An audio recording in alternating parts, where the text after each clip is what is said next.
तो hello student, welcome back in my YouTube channel. मैं आशा करता हूं कि आपका क्लास 7 का एग्ज़ाम ख़त्म हो गया होगा और आपसे हम क्लास 8 के क्लास के बारे में जानने वाले हैं, जिसमें पहला वीडियो मैं आज बना रहा हूं।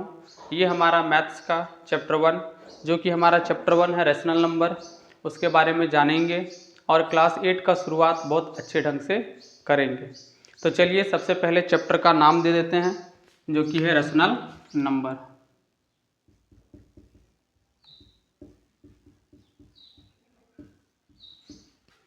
ये हमारा चैप्टर का नाम है रैशनल नंबर। आइए सबसे पहले रैशनल नंबर का डेफिनेशन को जानते हैं और उसके बाद इस पे कुछ एग्जाम्पल भी हम लोग करेंगे। तो सबसे पहले हम लोग रैशनल नंबर के डेफिनेशन के बारे में जानते हैं। इसमें लिखिए a number which can B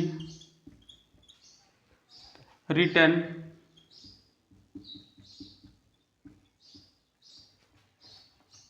of the form of P by Q, where P and Q are integer and Q is not equal to 0 is called rational number।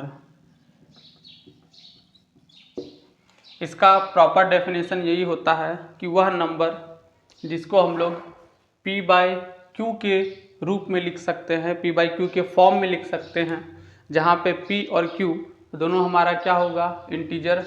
Class 7 में आप इंटीजर को पढ़े होंगे, वो भी चैप्टर 1 में ही रहता है और अभी हम लोग क्लास 8 में हैं, जिसका एक स्टेप आगे रैशनल नंबर उसके बारे में पढ़ रहे हैं। और यहाँ पे ये भी बोलता है कि Q जो है वो हमारा 0 के बराबर नहीं होगा। नहीं समझ में आया, कोई दिक्कत नहीं। आइए हम लोग एक एग्जाम्पल लेते हैं। सपोज दैट P हम लोग एक नंबर लेते हैं, मान के चलिए कोई भी इंटीजर ले लीजिए। मान के चलिए P हम लिए 7 और Q हम क्या लिए, कोई भी नंबर इसको भी ले लीजिए 5। अब P बाई Q का मतलब क्या हुआ, देखिए P बाई Q का मतलब क्या हुआ, पहले 7 होगा फिर क्या होगा 5। तो ये जो हम लिखे, जिसको हम लोग P बाई Q के रूप में लिखे, P बाई Q के फॉर्म में लिखे और यहाँ पे P और Q दोनों इंटीजर है, तो इसी को हम लोग रैशनल नंबर बोलते हैं। समझ में आया। आइए एक और एग्जांपल लेते हैं। हम इस बार डायरेक्ट लिख देते हैं, जैसे P में हम लोग ले लेते हैं -2 और Q में ले लेते हैं 4। तो ये भी हमारा क्या हो जाएगा, रैशनल नंबर हो जाएगा। सेम उसी तरह 3/2, 8/9, 7/5, ये कुछ भी हम लिखे जिसमें हमारा न्यूमरेटर भी न्यूमरेटर भी इंटीजर में होना चाहिए, डिनोमिनेटर भी इंटीजर में होना चाहिए। तो इस तरह के फॉर्म को हम लोग रैशनल नंबर बोलते हैं। लेकिन यहाँ पे कंडीशन क्या दिया हुआ है कि Q हमारा 0 के इक्वल नहीं होना चाहिए। मतलब कि अगर हम लोग लिख दिए 5/0, ये देखिए P हमारा 5 हो गया, Q हमारा 0 हो गया, तो ये कभी भी रैशनल नंबर नहीं होगा। उसी तरह अगर हम लोग 8/0 लिख देंगे, ये भी नहीं होगा। 9/0 लिख देंगे, ये भी नहीं होगा। मतलब डिनोमिनेटर हमेशा कभी 0 नहीं होना चाहिए। 0 छोड़ के आप पॉजिटिव दे दीजिए, नेगेटिव दे दीजिए, उससे कोई मतलब नहीं है, लेकिन 0 नहीं होना चाहिए। तो इस तरह का एग्जाम्पल जो है ये हमारा रैशनल नंबर का होता है और ये जो एग्जाम्पल है वो हमारा रैशनल नंबर नहीं है। आई होप समझ गए होंगे। चलिए आगे का स्टेप में हम लोग समझते हैं।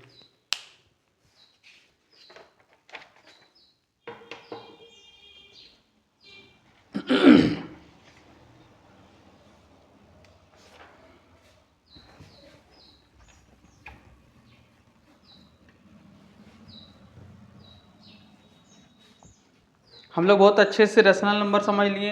अब एक और टॉपिक आता है जो उसी के अंदर है, जिसका नाम है equivalent of the rational number. इस पे क्वेश्चन भी आता है। आइए देखते हैं कैसे होता है। पहले हेडिंग देंगे equivalent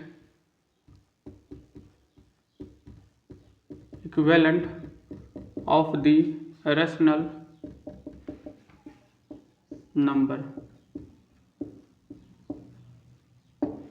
equivalent of the rational number से हम लोग ये समझते हैं कि मान के चलिए हमारे पास कोई भी रेशनल नंबर होगा पी बाई क्यू के फॉर्म में, और उसमें से हम लोग कोई भी एक कांस्टेंट नंबर से मल्टीप्लाई करते हैं। मल्टीप्लाई कुछ इस तरह होगा कि वो न्यूमरेटर में भी मल्टीप्लाई होगा, डिनोमिनेटर में भी मल्टीप्लाई होगा, उसके बाद जो हमारा न्यू नंबर आएगा वो पहले वाले नंबर का इक्विवेलेंट होगा। आइए हम लोग एग्जांपल से समझते हैं। सपोज दैट हम एक रेशनल नंबर लिए 7/8। ये हमारा एक रेशनल नंबर आ गया, क्या आ गया 7/8। अब हम लोग क्या करते हैं, ये 7/8 में 2 से मल्टीप्लाई कर देते हैं। किससे मल्टीप्लाई कर देते हैं, 2 से। तो 2 से मल्टीप्लाई करने के बाद क्या हो जाएगा, 7 2 जा 14 एंड 8 2 जा 16। तो हम लोग बोल सकते हैं कि जो 14/16 है वो 7/8 का इक्विवेलेंट है। क्या बोले कि अगर कोई रेशनल नंबर है जिसको कोई भी कांस्टेंट नंबर से न्यूमरेटर और डिनोमिनेटर में मल्टीप्लाई कर देते हैं, तो मल्टीप्लाई करने के बाद जो हमारा न्यू नंबर आता है वो हमारा प्रीवियस नंबर का इक्विवेलेंट होता है। जैसे यहाँ पे लिख सकते हैं कि हेयर 14/16 इज इक्विवेलेंट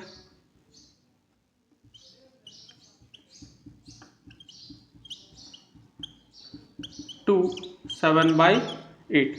मतलब ये जो हमारा 14/16 हुआ वो 7/8 का इक्विवेलेंट हुआ।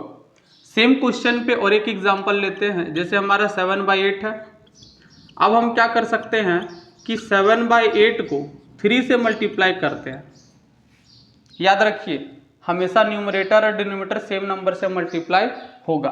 तो यहाँ पे क्या हो जाएगा, 7 3 जा 21 और 8 3 जा कितना होता है 24।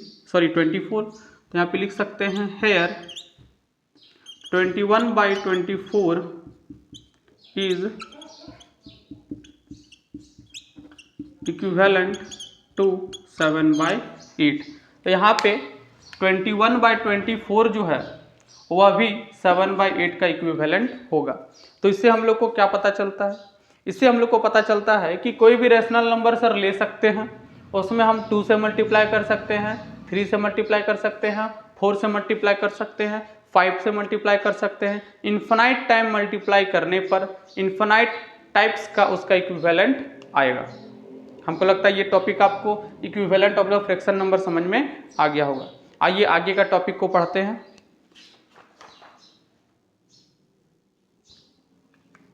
अब एक और टॉपिक आता है positive and negative of the rational number.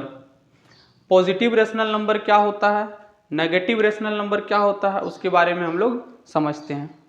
Heading दीजिए positive and negative of the rational number.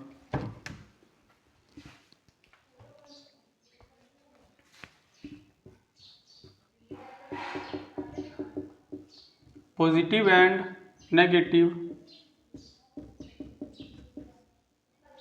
Rational number. आइए इसको और अच्छे से हम लोग समझने के लिए इसमें भी एग्जाम्पल लीजिए।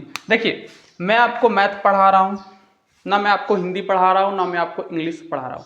तो ये मैथ है, इसमें जितना हम लोग एग्जाम्पल लेंगे, जितना डिफरेंट तरह के एग्जाम्पल लेंगे, उतना अच्छा से हमारा क्लियरिफाई होगा। तो सबसे पहले पॉजिटिव और नेगेटिव रेशनल नंबर क्या होगा, इसमें हम टोटल 4 केस बनाएंगे। चारों केस आप ध्यान से समझिएगा। केस नंबर 1 होगा when P is positive and Q is negative। हमारा केस 2 होगा when P is positive and Q is positive. चलिए केस 3 होगा when P is negative and Q is positive.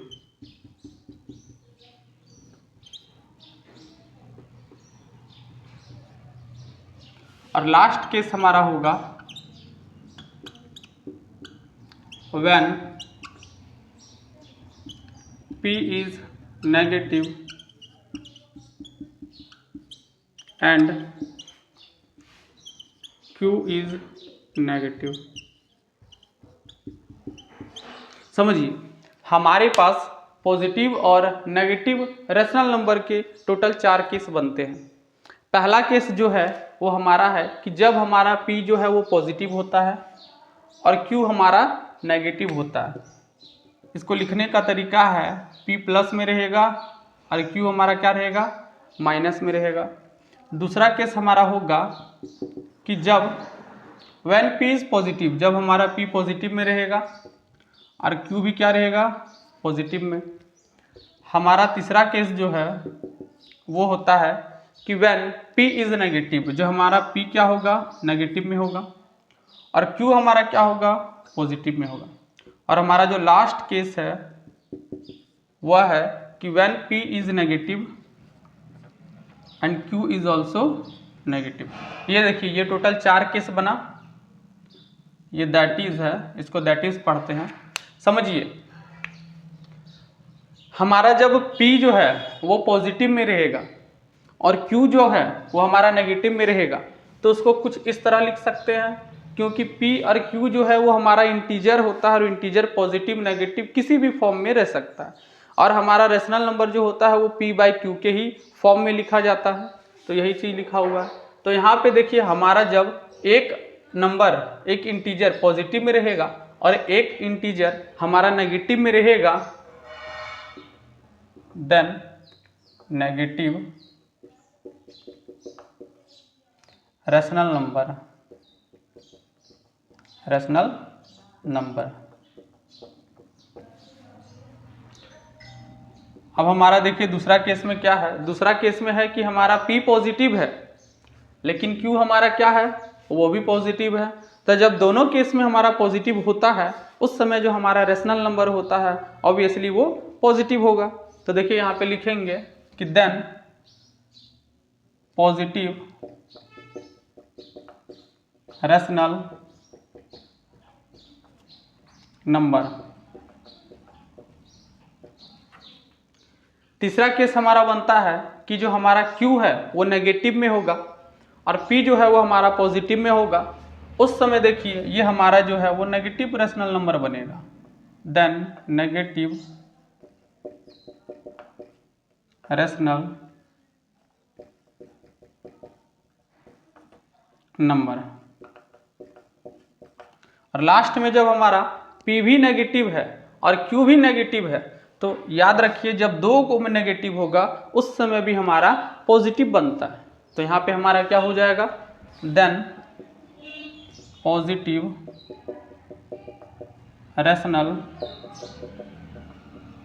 Number.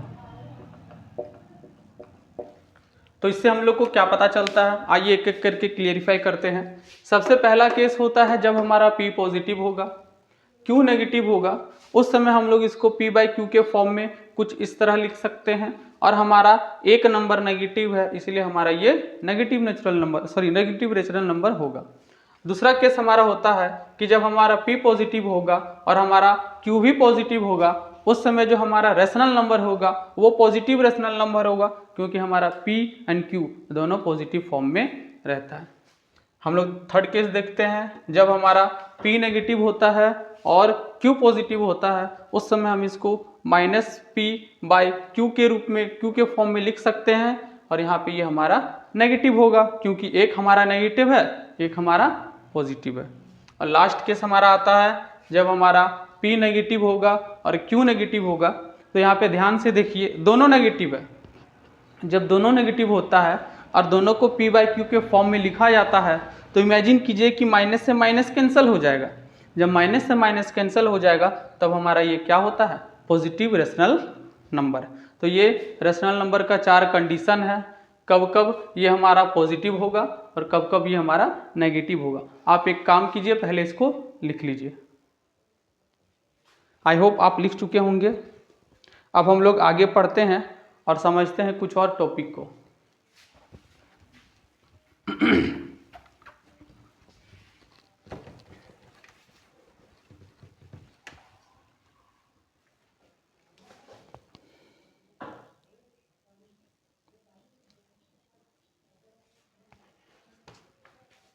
एक और टॉपिक आता है जो कि है स्टैंडर्ड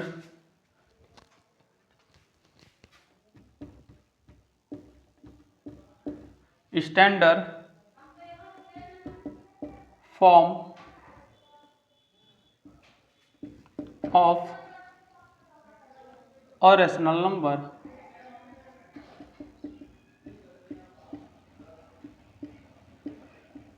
मतलब कोई भी रैशनल नंबर का हम लोग स्टैंडर्ड फॉर्म कैसे लिखते हैं। ध्यान से समझिएगा, समझने का तो हमको आसानी से समझ सकते हैं, इसको बना भी सकते हैं, लेकिन एक्चुअल इसका बनाने का तरीका मैं आज आपको बताऊंगा। चलिए इसको भी एग्जाम्पल से लेके समझते हैं। सपोज दैट हम एक एग्जाम्पल लिए, standard form of the rational number क्या है। जैसे बोलेगा कि right 27/30 in its standard form. आइए समझते हैं।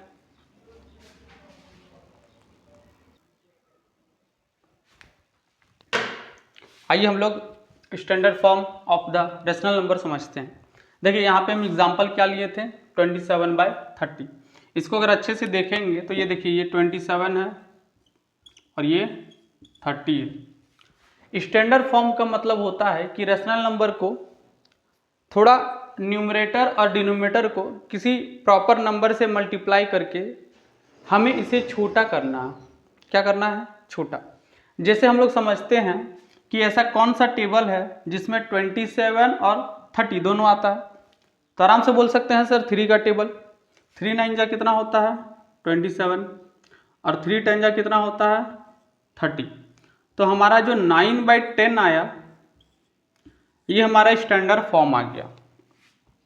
क्योंकि आगे देखिए ये कटेगा, हम पूछेंगे कि माफ़ कीजिएगा, हम पूछेंगे कि ऐसा कौन सा टेबल है जिसमें हमारा 9 और 10 दोनों आता है। कोई आंसर नहीं होगा, क्योंकि ऐसा कोई टेबल ही नहीं है जिसमें 9 और 10 दोनों आता है। तो हम लोग को रैशनल नंबर को छोटा करना है और तब तक छोटा करना है जब तक इसका एक ऐसा फॉर्म ना आ जाए जो फिर आगे कटे ना। ये हम लोग छोटा से समझे। लेकिन अगर और भी बड़ा नंबर हुआ, जैसे एक नंबर ले रहे हम एग्जाम्पल में, जैसे ले रहे 125 और एक नंबर ले रहे 105। ये कौन सा हुआ हमारा? 125 और 105। अभी इसको बोलेंगे कि इसको स्टैंडर्ड फॉर्म में लिखिए, तो इसको कैसे लिखेंगे? इसको इस तरह नहीं काटेंगे। छोटा नंबर है इस तरह काट सकते हैं, कोई दिक्कत नहीं। बड़ा नंबर है इस तरह इसको नहीं बनाना, इसका बनाने का अलग तरीका होता है। सबसे पहले हम लोग क्या करेंगे कि 105 और 125 ये दोनों का HCF निकाल देंगे। क्या निकाल देंगे? HCF। आप लोगों को HCF निकालने आता ही होगा, हम डिवाइड वाला मेथड से निकाल रहे हैं। जैसे 1 बार में 105 आता है, सब्ट्रैक्ट करेंगे तो 5 में 5 गया 0 और 2 में 0 गया 2, ये यहाँ पे आएगा। और 5 बार में क्या आएगा? 100, फिर ये 5 आएगा और फिर ये आएगा हमारा 20 और 4 बार में क्या होगा? 20। देखिए लास्ट नंबर हमारा क्या आया? 5 आया। तो ये पूरा नंबर को हम लोग जो है, जो हमारा 125 और 105 है, दोनों को हम लोग 5 से डिवाइड कर देंगे। किससे डिवाइड कर देंगे? 5 से। डिवाइड करने पे हमारा जो आंसर आएगा, जैसे इसको 5 से डिवाइड करने पर कितना आएगा कि 25 आएगा और ये हमारा कितना हो जाएगा? 5 2 जा 10 और 5 1 जा 5। ये डिवाइड करने पे जो हमारा आंसर आएगा 25/21, ये देखिए ये हमारा जो है वो स्टैंडर्ड फॉर्म में होगा, क्योंकि कभी कभी ऐसा भी होता है कि नंबर को एक बार काटे तो कोई ऐसा डिजिट आया फिर से वो कटेगा, तो फिर से काटेंगे तो फिर से कोई ऐसा डिजिट आएगा कि फिर से कटेगा। तो ऐसा होता क्या है कि ऊपर की ओर भी ऐसे चला जाता है और नीचे की ओर भी ऐसे चला जाता है, जो देखने में खराब लगता है। इसीलिए बुक के अनुसार और करेक्ट मेथड होता है कि अगर आपको स्टैंडर्ड फॉर्म निकालने बोलेगा, सबसे पहले न्यूमरेटर और डिनोमिनेटर, जिसको हम लोग अभी पी बाई क्यू बोल रहे हैं, पी और क्यू दोनों का आप HCF निकाल लीजिए। HCF निकालने के बाद जो हमारा HCF आएगा उससे वही P और वही Q को डिवाइड कर दीजिए। डिवाइड करने पे जो हमारा आंसर आएगा वो प्रॉपर स्टैंडर्ड फॉर्म में होगा। आई होप आपको समझ में आ रहा होगा। आइए आगे का टॉपिक को पढ़ते हैं।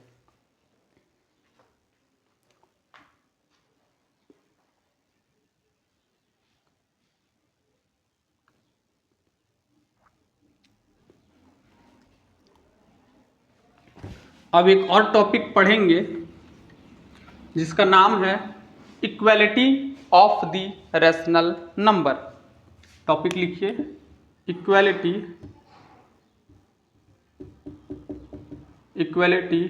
Of the rational number. Equality of the rational number से हम लोग क्या समझते हैं, जैसे कि एक नंबर है 7/8 रैशनल नंबर है, और एक रैशनल नंबर है वो है 25/40। कौन कौन सा रैशनल नंबर है, 5/8 और एक रैशनल नंबर है 25/40। अब हमको पूछा है कि क्या ये दोनों रैशनल नंबर जो है वो इक्वल है। तो इक्वल होने के लिए आपको करना कुछ नहीं है, ये जो रैशनल नंबर है इसका जो डिनोमिनेटर है उसको इसके न्यूमरेटर से मल्टीप्लाई कर दीजिए, और इसका जो न्यूमरेटर है इसके डिनोमिनेटर से मल्टीप्लाई कर दीजिए। अगर इक्वल आ गया तो equality of a rational number exist करेगा, मतलब दोनों रैशनल नंबर इक्वल होगा। अगर नहीं आएगा तो नॉट इक्वल होगा। आइए चेक करते हैं। जैसे 5 को हमको मल्टीप्लाई करना है 40 से, और वहीं 8 को मल्टीप्लाई करना है 25 से, तो 5 4 जा 20, ये 200 आया, और 85 8 जा होता है 25, 8 जा होता है 200। ये देखिए ये दोनों इक्वल आ गया। यहाँ पे लिखेंगे हैंस 5/8 इक्वल टू 25/40। समझ में आ गया होगा। अगर नहीं आएगा तो हमारा नॉट इक्वल होगा। आइए एक और एग्जांपल लेते हैं जिसमें नहीं होगा। जैसे एक रैशनल नंबर ले रहे हैं 5/9 और एक रैशनल नंबर ले रहे हैं 7/2। अब हमको चेक करना है कि क्या सर ये equality of a rational number exist करता है इसमें, मतलब कि क्या ये दोनों रैशनल नंबर इक्वल होगा। तो सबसे पहले बोलेंगे सर 5 को 2 से मल्टीप्लाई कर दीजिए और 9 को 7 से मल्टीप्लाई कर दीजिए, तो 5 2 जाए कितना हुआ 10 और 9 7 जाए कितना होता है 63। ये दोनों इक्वल नहीं है, इसलिए जो हमारा होगा यहाँ पे लिखेंगे hence 5/9 is not equal to 7/2। ये सब छोटा छोटा टॉपिक है जो आगे का टॉपिक पढ़ने में हमें हेल्प करेगा। आइए कुछ और समझते हैं।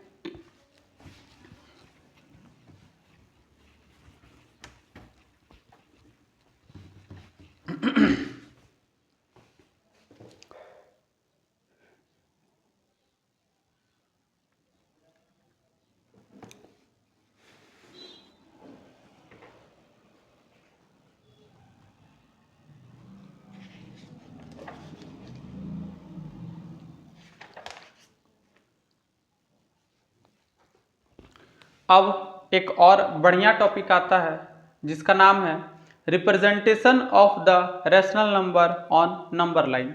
मतलब नंबर लाइन में हम लोग रैशनल नंबर को कैसे रिप्रेजेंट करते हैं। आइए देखते हैं।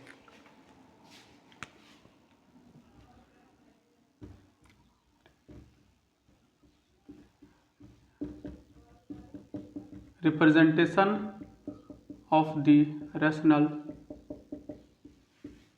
नंबर ऑन नंबर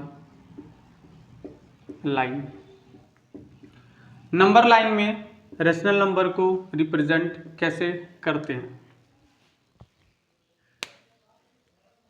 जैसे एक एग्जांपल हम लोग लेते हैं इसमें,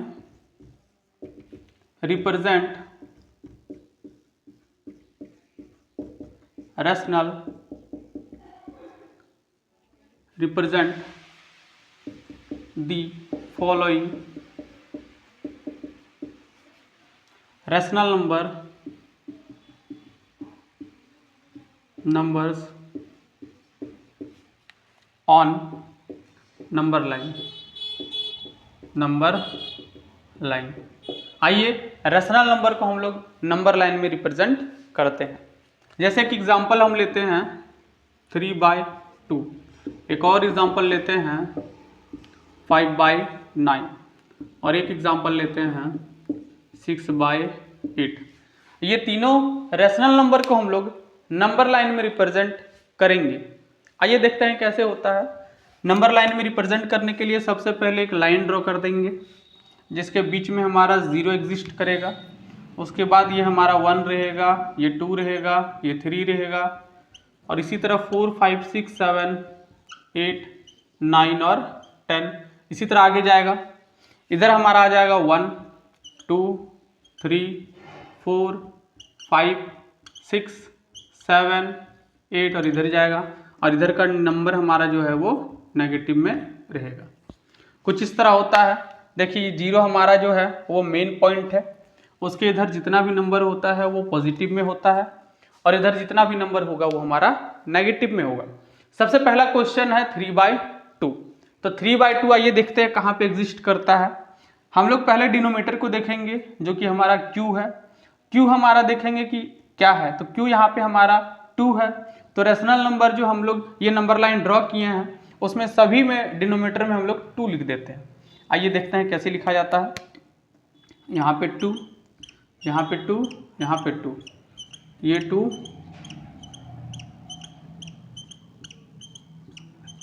ऐसे करके हम लोग सभी में 2 लिख सकते हैं। इधर भी लिखते हैं।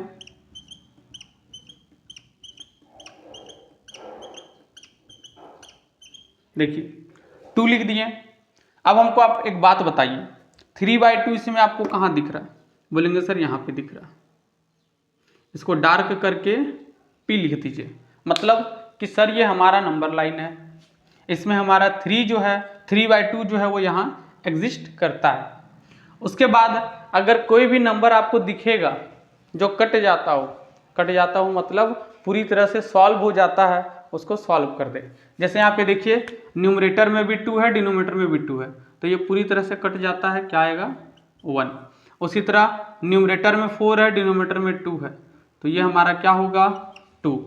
न्यूमरेटर में 6 है, डिनोमीटर में 3 है, तो 2 का टेबल में 6 कितना बार में आता है? 3 बार में आता है, तो 3 लिखेंगे। सेम उसी तरह यहाँ पे क्या हो जाएगा?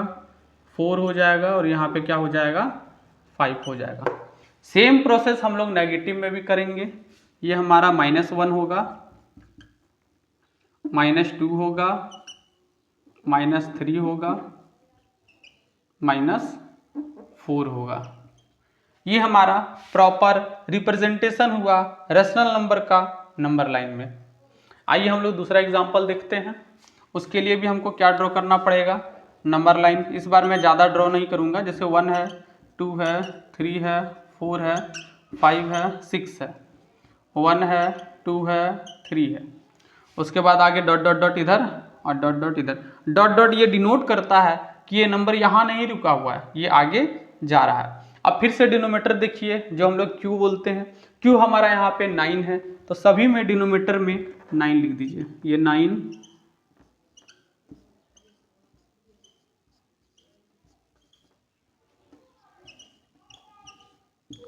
हो गया। अब आप हमको बताइए कि 5/9 कहाँ एग्जिस्ट करता है? सर 5/9 तो यहाँ एग्जिस्ट करता है, तो ये हमारा इसको ब्लैक कर दीजिए। P है तो Q से डिनोट कर दीजिए। सेम उसी तरह एक आपको होमवर्क दे रहे हैं हम 6/8 और एक होमवर्क ले लीजिए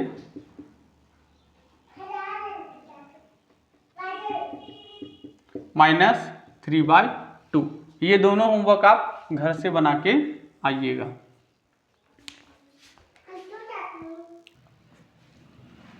तो आज की वीडियो में हम लोग इतना ही सीखते हैं।